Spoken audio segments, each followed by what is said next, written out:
students, how are you? I guess all are fine. Today let us discuss a new lesson, Sukti Mauktikam. Sukti Mauktikam चा अर्थ किम् अस्ति? सुक्ति रूपी मोती. विशेष प्रवेश. संस्कृत साहित्य में नीति ग्रंथों की प्रसिद्ध समृद्ध परंपरा है. इनमें सारगर्भित और सरल रूप में नैतिक शिक्षाएं दी गई हैं, जिनका उपयोग करके मनुष्य अपने जीवन को सफल और समृद्ध बना सकता है. ऐसे ही मनोहारी और बहुमूल्य सुभाषित यहाँ संकलित है, जिनमें सदाचरण की महत्ता, प्रियवाणी की आवश्यकता, परोपकारी पुरुष का स्वभाव, गुणार्जन की प्रेरणा, मित्रता का स्वरूप और उत्तम पुरुष के संपर्क से होने वाली शोभा की प्रशंसा और सत्संगति की महिमा आदि विषयों का प्रतिपादन किया गया है. हमें जीवन के प्रत्येक क्षण में सकारात्मकता, सद्विचार, सदाचरण और सद्विवेक की आवश्यकता रहती है, क्योंकि हमारी प्रवृत्ति सदैव अस्थिर और विचलित होती रहती है. क्षणे रुष्टा क्षणे तुष्टा, रुष्टा तुष्टा क्षणे क्षणे. अतः जीवन में सद्वचनों के मोतियों की माला अपने शरीर पर कैसे धारण करनी चाहिए, यह बड़े रोचक ढंग से सिखाया गया है. धन के बिना जीवन संभव है, किंतु सच्चरित्र के बिना नहीं. स्वयं को बुरी लगने वाली बात किसी और से कभी नहीं कहनी चाहिए. परोपकारी कैसा होता है, दुष्ट एवं सज्जन की पहचान कैसे करें, गुणवान बनने के लिए क्या क्या करें और गुणवान बनने के क्या क्या लाभ है, इत्यादि प्रश्नों के उत्तर देते हुए नीतिगत जीवन दर्शन को बड़े ही सरल और स्वाभाविक ढंग से प्रस्तुत किया गया है. अभी हम प्रथम श्लोक देखेंगे. वृत्तं यत्नेन संरक्षेत. वृत्तं यत्नेन संरक्षेत, वित्तमेति च याति च. अक्षिणो वित्ततः क्षीणो वृतस्ततु हतो हतः. इस श्लोक को मनुस्मृति के ग्रंथ से लिया गया है. हम इसका अर्थ जान लेते हैं.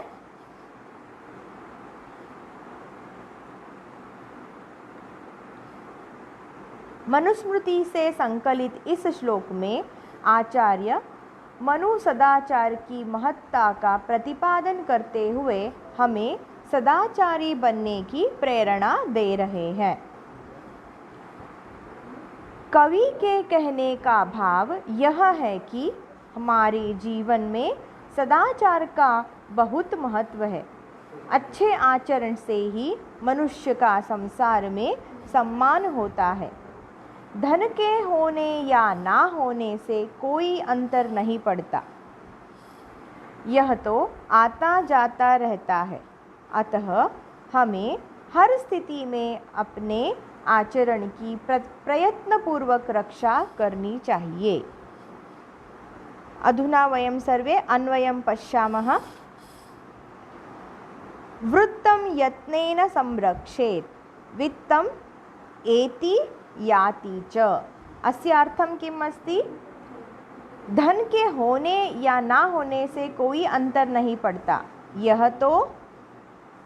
यह तो वृत्तं यत्नेन संरक्षित, वित्तम येति च याति च. वृत्तम मतलब जो संस्कार अपने ऊपर होते हैं, चरित्र वो जो होता है वो. लेकिन वित्तम मतलब धन यह तो आता जाता रहता है. अतः हमें हर स्थिति में अपने आचरण की प्रयत्नपूर्वक रक्षा करनी चाहिए। वित्ततः क्षीणः अक्षीणः वृत्ततः हतः तु हतः। वित्तम् अर्थं किम् अस्ति? धन ऐश्वर्य। वृत्तम् आचरण चरित्र। अक्षीणः नष्ट न हुआ, न क्षीणः अक्षीणः, नई तत्पुरुष समासः। विलोम अर्थ देखेंगे। संरक्षेत संत्यजेत, याति आयाति, हतः जीवितः। एकपदेन उत्तराणि पश्यतु। यत्नेन किं रक्षेत, यत्नेन किं रक्षेत, यत्नेन वृत्तं रक्षेत। वृत्तम् अस्य उत्तरम् अस्ति। कस्मात् क्षीणः जनः हतः भवति? कस्मात् क्षीणः जनः हतः भवति? उत्तरं वदन्तु सर्वे, चिन्तयन्तु। वृत्ततः, वृत्ततः क्षीणः जनः हतः भवति। वृत्ततः मीन्स आचरण, संस्कार, चरित्र अगर क्षीण हो गया तो लोग अपने आप को मरे जैसे मानते हैं। पूर्ण वाक्येन उत्तरत।